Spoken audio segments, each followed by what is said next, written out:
할렐루야. 오늘도 굿TV에 함께 하시는 여러분들을 예수님으로 사랑하고 축복합니다. 우리는 예수를 믿음으로 말미암아 구원을 얻죠. 그래서 예수님께서 믿음이라는 단어를 또 다른 단어로 표현하면서 요한복음 17장 3절 말씀에 영생은 유일하신 참 하나님과 그의 보내신 자 예수 그리스도를 아는 것이다 그랬어요. 그 믿음이 곧 아는 것이라는 것을 말하는 것이죠. 그러면서 주님을 부인해 보았던 경험 있는 베드로 역시도 베드로후서 3장 18절 말씀에 우린 그리스도를 아는 지식에 의해서 계속 자라가야 된다 말하며 하나님을 아는 것에 자라가야만 신앙의 실패자가 아니라 신앙의 성공자가 될 수 있음에 대한 부분을 성경은 말씀하고 있습니다. 그럼 이렇게 주님을 아는 것이 결국 무엇이냐는 겁니다. 그럴 때 사도 바울은 골로새서 1장 10절 말씀에 선한 일의 열매를 맺는 것이 곧 하나님을 아는 것이다 라고 말하며 하나님을 아는 것에 자라는다는 거 말해요. 즉 열매를 맺습니다. 우리나라에는 가운데에 연결시켜주는 어떤 접속사가 없는데 원에는 카이라고 하는 대등 접속사가 있어요. 그래서 열매를 맺는 것이 하나님을 아는 게 같다, 대등하다라는 뜻을 가지고 있는 그런 접속사가 있습니다. 즉 열매 맺는 것 따로 하나님을 아는 것 따로 해석할 수도 있지만 선한 일의 열매를 맺는 것이 즉 대등 접속사를 통해서 하나님을 아는 것에 자라가는 것과 같다라고 표현합니다. 열매를 맺어야 돼요. 그럼 열매를 왜 맺어야 되느냐? 마태복음 7장 20절은 분명히 말하기를 예수님께서 열매를 볼 때 나를 안다라고 말씀하셨기 때문에 그래요. 내가 이 땅에서는 주님을 아는 믿음을 가지지만 마지막 주님께서 나를 알아주셔야만 합니다. 그래서 그 안다라고 했을 때 그 열매는 과연 그럼 어떤 열매일까라는 부분을 한번 생각해 보지 않을 수 없죠. 그런데 예수님이 계속 이어서 마태복음 7장 21절에 참 중요한 말씀을 하세요. 너희가 주여 주여 하는 자마다 다 천국에 들어갈 것이 아니라는 또 충격적인 얘기를 해요. 우리가 이 말씀을 읽을 때 말씀을 조금 아는 사람은 궁금증이 생길 수밖에 없습니다. 왜냐하면 분명히 주님께서 말씀할 때 예수 이름을 부른 자가 구원을 얻는다고 말씀했거든요. 그 말씀이 이루어지는 배경이 요엘서인데 요엘서 2장 32절 상반절의 말씀에 보면 여호와 이름을 부르는 자가 구원을 얻는다 그랬어요. 그리고 그 말씀이 이루어지는 바로 사도행전 2장 21절의 말씀에 똑같은 말씀을 주 이름을 부른 자가 구원을 얻는다고 말하며 여호와 이름을 주라는 단어를 통해서 예수의 이름을 부른 자가 구원을 얻는다는 사실을 분명히 말해요.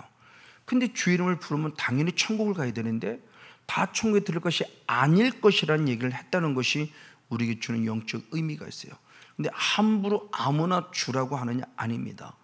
고린도전서 12장 3절의 말씀에 성령으로 말미암지 않고는 예수를 주라 할 수 없다고 말하며 성령을 받은 자에게 당연히 구원을 얻은 은혜를 입은 자임에도 불구하고 당연히 구원을 얻으면 천국 가는데 다 천국에 들을 것이 아니라고는 말을, 이 말씀이 과연 무엇일까? 어떤 열매를 원하는 거라는 거죠.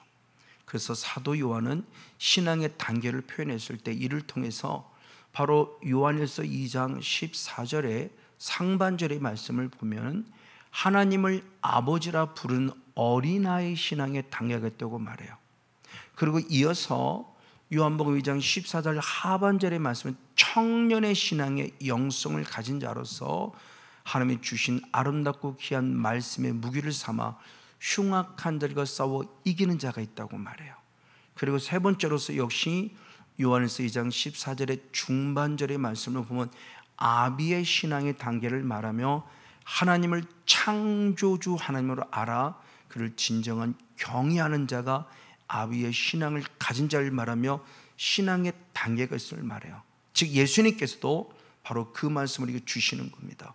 그래서 다시 마태복음 7장 21절 하반절의 말씀에 보면은 주 이름을 부르죠. 다 천국에 들어간 것이 아닌데 그럼 어떻게 들어갔냐 그랬을 때 하나님 아버지의 뜻대로 행하는 자라야 들어간다고 표현함을 통해서 예수님이 우리에게 주시는 영적 교훈은 어린아이 신앙에 머무르지 말고 주의 이름을 부르고 하나님을 아버지로 부른 신앙에 머무르지 말고 조금 더 자라서 청년의 신앙으로서 영적 싸움을 싸우는 하나님의 뜻, 그리고 조금 더 아비의 신앙까지 자라서 하나님을 창조주 하나님으로 아는 신앙에까지 자라는 하나님의 뜻을 이루어 드리는 자가 구원을 얻었으면 구원이 이루도록 잘한다는 사실을 통해서 주의 이름을 부른다고 다 천국 가는 것이 아니라 마지막에는 아버지 뜻대로 행하는 자라야만 천국 간다는 사실을 분명히 말씀하고 있다는 사실을 우리는 영적 경각심을 가져야만 합니다. 그래서 히브리서 기자도 히브리서 6장 1절과 2절 말씀에 그리스도의 초보에 머무르지 말고 그리스도의 초보를 빨리 버리고 더 완전한 대로 나아간다는 사실을 성경을 우리에게 강조해 주고 있습니다. 맞습니다. 그래서 예수님께서도 우리에게 하나님의 뜻대로 행하라고만 명령한 것이 아니라 당신 스스로가 그 길을 걸어가셨으니 요한복음 6장 38절의 말씀에 내가 이 땅에 온 것은 내 뜻을 행하려 함이 아니라 나를 보내신 아버지의 뜻을 행하려 함이라, 이루어드리기 위함이라 말하며 이 땅의 목적을 친히 이루어드리는 바로 순종자로서 하나님의 뜻대로 사는 자만이 천국 간다는 거룩한 본을 보여주고 있습니다. 이와 같이 우리의 신앙의 단계는 분명히 예수 이름을 부르며 시작이 돼요. 그래서 마태복음 7장 22절의 말씀을 보면 많은 사람이 예수의 이름으로 선지자 노릇했고 예수 이름으로 만든 권능을 나타냈고 예수 이름으로 귀신을 쫓아냈다고 말하며 신앙생활을 나름대로 했다고 표현을 해요. 자, 그런데 반면에 하나님의 뜻대로 살지 아니하면이라는 거예요. 그래서 마태복음 7장 23절에 이어서 만약 하나님의 자녀로서 하나님의 이름 예수 이름을 불러서 구원을 얻었다 한다 할지라도 하나님의 뜻대로 살지 아니하면 주님 말합니다. 내가 너를 도무지 알지 못하니 이 불법을 행한 자 내게서 떠나가라는 충격적인 얘기를 해요. 주님은 마태복음 12장 50절에 아버지의 뜻대로 행하는 자라야만 내 가족이다 그래요. 분명히 하나님의 자녀가 되었는데 아직 내가 어린아이 영성에 머물러서 하나님의 뜻을 이루어드리는 청년과 아비의 신앙까지 자라지 못하고 불법을 행한다면 위태하다는 사실을 얘기해 주고 있는 것입니다. 이것이 그냥이 아니라 영에서 알게 되면 이 비밀을 조금 더 확실히 알 수 있게 되죠. 그래서 불법이 뭐냐 그랬을 때 사도 요한은 요한 1서 3장 4절의 말씀에 죄를 짓는 자는 불법을 행하느니 죄가 곧 불법이라고 그래요. 그러면서 사도 바울이 중요한 얘기를 했으니 부활장을 말하는 고린도전서 15장 34절의 말씀에 죄를 짓는 자를 향해서 하나님을 알지 못하는 자가 있다는 충격적인 얘기를 해요. 마지막 때 부활은 누가 되느냐? 하나님을 아는 자가 부활이 되는데 죄를 지음으로 하나님을 알지 못하는 자는 부활되지 못한다는 얘기를 강조하고 있는 것입니다. 자, 그렇습니다. 그래서 주님 우리에게 열매를 보고 안다고 표현한 거죠. 그러면서 성경의 말씀에 우리 열매를 두 가지로 말씀하고 있으니 먼저 로마서 7장 4절의 말씀에서는 내가 그리스도 예수 안에서 하나님을 위하여 생명의 열매를 맺는 자가 있다고 표현해 주고 있어요. 그런 건 반면에 로마서 7장 5절의 말씀에서는 똑같이 예수를 믿음에도 불구하고 뭐라고 표현인가? 육신에 있는 자는 그러면서 사망을 위하여 사망의 열매를 맺는다고 표현해 주고 있다는 사실은 좀 더 충격을 받아야 한다는 사실입니다. 예수를 믿기 때문에 나는 좋은 생명의 열매만 맺는 줄 알았더니 아니라고 말씀하고 있다는 사실입니다. 이것을 통해서 예수는 뭐라고 표현하는가? 마태복음 7장 17절 말씀에 좋은 나무가 좋은 열매를 맺고 못된 나무, 나쁜 나무가 나쁜 열매를 맺는다라고는 열매론의 본질을 얘기합니다. 우리의 눈은 열매론은 자꾸 비본질, 현실, 현상만 눈에 보려고 그래요. 저 사람이 어떤 일을 행했다, 어떤 일을 하지 않았다, 어떻게 저렇게 나쁜 일을 하지, 이것만 보려고 그래요. 근데 하나님은 그 어떤 나타난 현상이나 행위를 보려고 하는 것이 아니라 그 행위라는 열매를 내 본질을 보려고 하는 거예요. 즉 내가 좋은 열매를 맺었다는 것은 좋은 열매 자체가 중요한 것이 내 본질이 결국 좋은 나무이기 때문에 좋은 열매를 맺었으니 칭찬받을 만하다는 거죠. 내가 아무리 좋은 마음을 가지고서 내가 나쁜 행동을 함을 통해서 내 본질은 너는 나쁜 나무다라고 인정받는 사실을 통해 보면서 눈에 보는 현상을 쫓지 마시고 진정 그 눈에 보는 현상에 나타내는 본질이 내가 누군가를 보는 것이 예수님의 관점이라는 사실을 느껴보면서 우리는 정말 주님이 원하는 것이 무엇인가를 아는 진정한 지혜 있는 자가 되어야 한다는 사실을 가르쳐주고 있어요.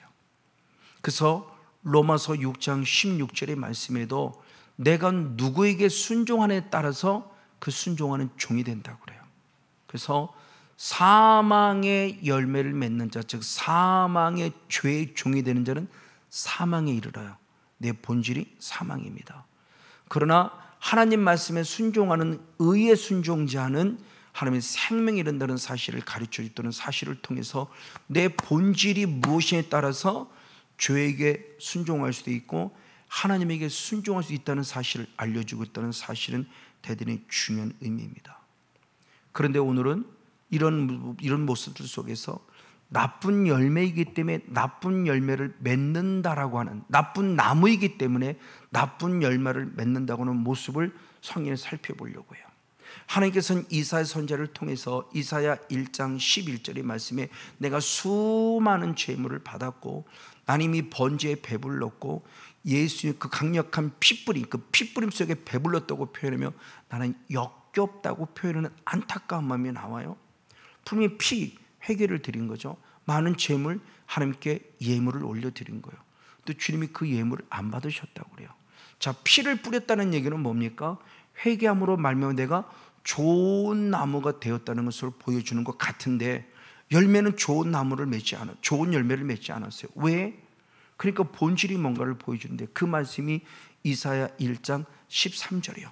아무리 회개를 하는 것 같은데 회개를 했지만 회개에 합당한 열매 가운데서 온전한 깨끗한 좋은 열매를 맺지 못하고 악을 행했다고 성경이 기록함을 통해서 회개를 해서 내가 좋은 나무인 것처럼 보여주려고 했지만 내 본질은 악한 자였고 나쁜 나무였다는 걸 보여주는 거죠. 왜? 행동이 악한 나쁜 열매를 맺었어요. 내 본질은 분명히 나쁘다는 사실을, 나쁜 나무란 사실을 보여주고 있는 거예요. 그래서 여러분이 회개했을 때 회개로 끝남이 아니라 회개에 합당한, 회개에 대등한 열매가 따라야, 회개에서 나쁜 나무가 좋은 나무로 변했으면 그 열매도 좋은 열매를 맺어야 한다는 거죠. 아무리 회개를 했음에도 불구하고 나쁜 열매를 맺었으면 내 본질이 아직 바뀌지 않았다는 것을 얘기하고 있음을 말씀해 주고 있습니다. 그래서 예수님께서도 요한복음 8장 11절 말씀을 통해서 중요한 말씀하셨습니다. 나도 너를 정죄하지 아니하느니 다시는 죄를 짓지 말라고 했어요. 즉 예수님이 우리 용서해 준 것은 또 죄를 지도 괜찮다는 것이라 다시는 죄 짓지 않냐는 그런 삶을 사는 좋은 나무에 의한 좋은 열매를 맺는 자가 되기를 원하며 용서해 주셨다는 사실로는 영적인 조금 더 주파수를 맞추는 자가 돼야 돼요. 이런 대표적인 교회가 예레미야 선지자 때 있었어요. 그래서 예레미야 7장 10절 말씀에 예레미야 선지자가 충격적인 얘기를 합니다. 하나님께 나와 예배를 나는 구원 얻었다라고 표현해요. 말로는 구원 얻었다고 그러는데 열매는 뭐냐? 악을 행하기 위함이라고 하는 아주 충격적인 얘기를 합니다. 이것이 결국 우리들의 본질을 무엇으로 만드냐는 거죠. 좋은 열매도 쉽지만 좋은 나무도 쉽지만 좋은 열매를 맺지 못하고 나쁜 열매를 맺음으로 내 본질이 아직도 나쁜 나무임을 가르쳐주고 있어요. 구원을 얻었음에도 불구하고요. 잘 알고 있는 우리는 가인도 있어요. 창세기 4장 4절의 말씀에 하나님께서 가인과 그 예물을 연락하지 않으셨다고, 예배를 드렸는데 연락하지 않으셨다고. 왜?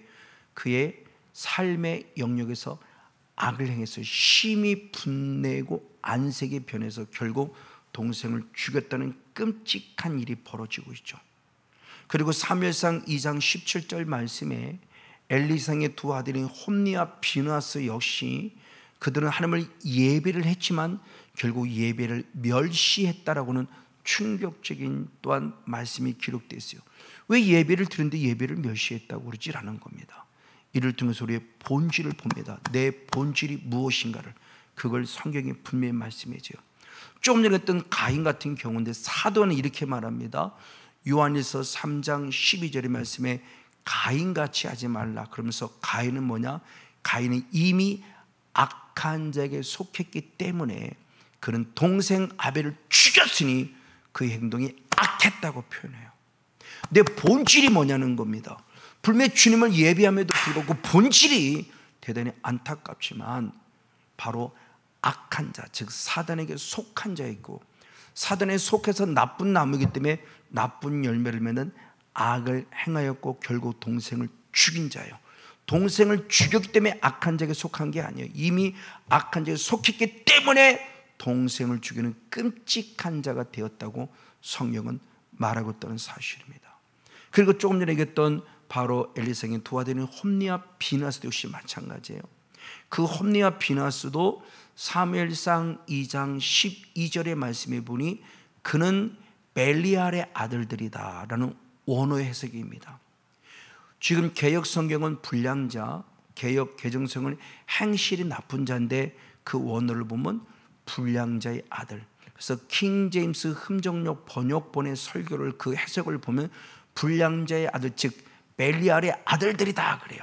그 벨리알은 사탄의 또 다른 별칭이에요. 그 사탄의 아들들임을 얘기해요.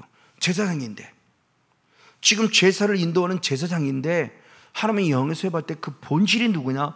너는 사탄의 자식이라는 충격적인 얘기를 합니다.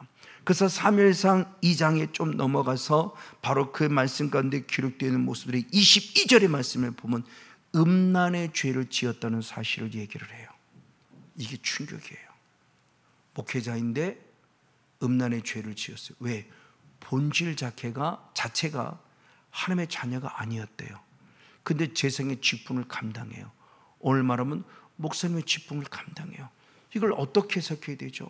이걸 어떻게 우리가 이해를 해야 됩니까? 대단히 안타까워요. 영이란 세계를 알지 못하고는 우리가 이해할 수 없는 부분을 보는 겁니다. 사단은 존재가 있다는 것을 분명히 알 수 있다는 사실이요.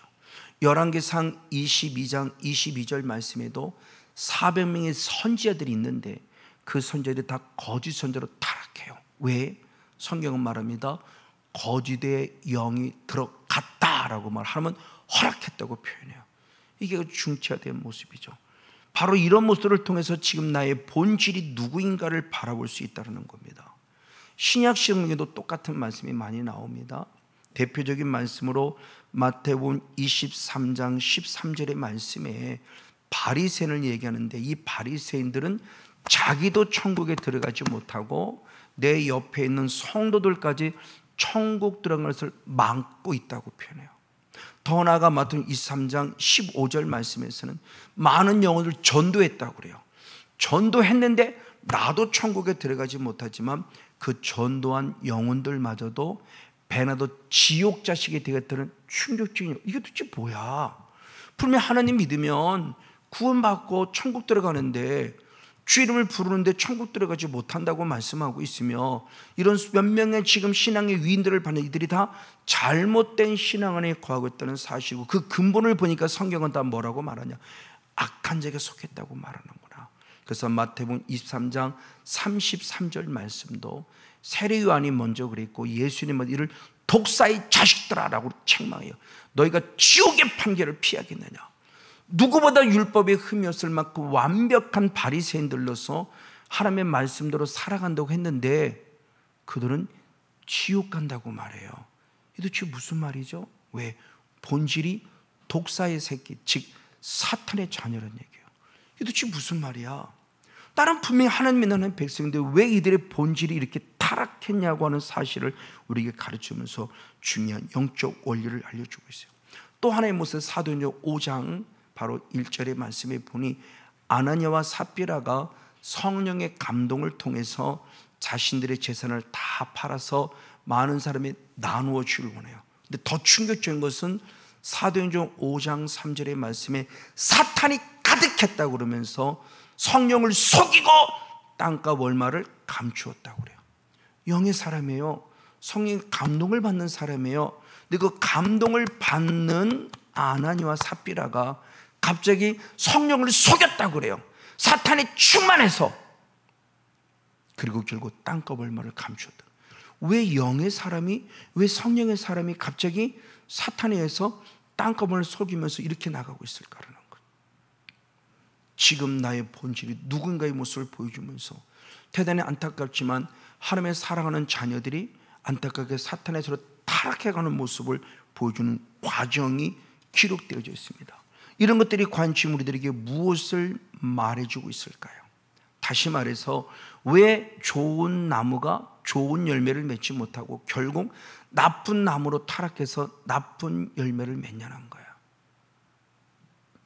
그래서 성경은 디모전서 5장 12절 말씀에 참 믿음을 저버린 자는 반드시 심판을 받는다고 성경이 말하는 이 말씀이 우리에게 주는 영적 의미는 과연 무엇일까요? 바로 그것은 내가 대단히 안타깝지만 사단의 미혹을 받았다라고 성경은 기록해요. 하나님의 자녀로서 있었지만 어느 순간 타락해버리는 거죠. 누구에서? 사단에 의해서. 그래서 디모데전서 4장 1절 말씀에 사도 바울이 성령의 감동 끝에 성령이 밝히 말씀이시죠. 뭐라냐? 마지막 날에 후일에 많은 사람이 믿음에서 떠난다. 왜 믿음에서 떠나지? 이유를 얘기합니다. 미혹의 영과 귀신의 가르침을 쫓았기 때문이라고 표현해요. 그러면 하나님을 믿었던 하나님의 사람이 믿음에서 떠나면서 좋은 나무가 나쁜 나무로 타락한 거죠. 그러니까 좋은 열매를 맺는 좋은 열매를 맺지 못하고 나쁜 열매를 맺습니다. 어떤 열매를 맺느냐? 디모데전서 4장 2절 말씀에 양심이 화인 맞습니다. 그래서 결국 거짓말과 외식을 한다고 말해요. 그런 대표적으로 바리새인들이죠. 바리새인은 누구보다 하나님을 잘 믿는 것 같은데 그들의 존재는 어떤 존재가 됐냐는 겁니다. 대단히 안타깝게 외식하는 자가 되어졌어요. 그럼 왜 그랬을까요? 그들은 분명히 말할 때 누가복음 7장 30절의 말씀에 바리새인들을 책망하니 어떤 책망을 하느냐? 하나님의 뜻을 저버렸다. 하나님의 그 뜻이 뭐냐? 회개의 세례를 받지 않았다는 거예요. 자기 의로 살았어요. 나는 일주일에 2번씩 금식한다는 내 의, 11조를 떼먹지 않았다는 내 의, 저 세리와 같이 죄 짓지 않았다는 내 의로 살았어요. 우리는 예수의 피를 심는 하나님의 의로 살아가는 자지 절대 내 의로 살아간 자가 아닙니다. 이것이 우리에 남아있는 뭐냐? 이게 영적 찌꺼기 곧 옛사람이에요. 나쁜 나무가 곧 뭐냐는 겁니다. 그래서 에베소 2장 3절의 말씀에 본질상 진노의 자식의 죄성을 가진 죄인임을 말하고 있고, 그리고 나아가 에베소 4장 22절의 말씀에 아직도 유혹의 욕심을 따라 숨쉬고 있는 옛사람이에요. 그 옛사람을 벗어버리라고 그랬어요. 그럼 어떻게 벗어버리냐는 겁니다. 나쁜 나무를 좋은 나무로 바꿀 수 있느냐? 먼저 사도행 2장 38절에 회개해서 제사함 받고 성령을 선물로 받아야 돼요. 그리고 성령으로 어떻게 하냐는 겁니다. 영적 싸움을 싸워야 합니다. 그 사도 바울도 말하기를 로마서 7장 21절 말씀에 선을 행하기 원하는 내 안에 좋은 나무이지만 반대로 나쁜 나무도 내 안에 같이 공존하고 있다. 어떻게 할 것이냐? 로마서 8장 2절은 말합니다. 생명의 성령의 법으로 죄와 사망의 법으로 싸워 이겨야 한다. 그래서 해방돼야 된다. 이게 마태복음 12장 28절 말씀에 성령을 힘입어 귀신, 나쁜 나무에 볼지되는 옛사람 그 귀신을 쫓아내므로 하나님의 나라가 이루어져야 한다는 사실을 강조하는 거예요. 그래서 주님께서는 하나님 나라 예표는 4가지 밭 가운데 길가밭이 기경되어야 되고 돌짝밭이 기경되어지고 가시밭이 기경돼서 마지막 옥토가 돼야 돼요. 그래서 누가복음 8장 15절의 말씀대로 착하고 좋은 마음, 착하고 좋은 나무가 돼서 옥토가 돼서 반드시 30배, 60배, 100배의 열매를 맺는 우리 모두가 되어지기를 예수님의 이름으로 간절히 축복하고 축원을 드립니다.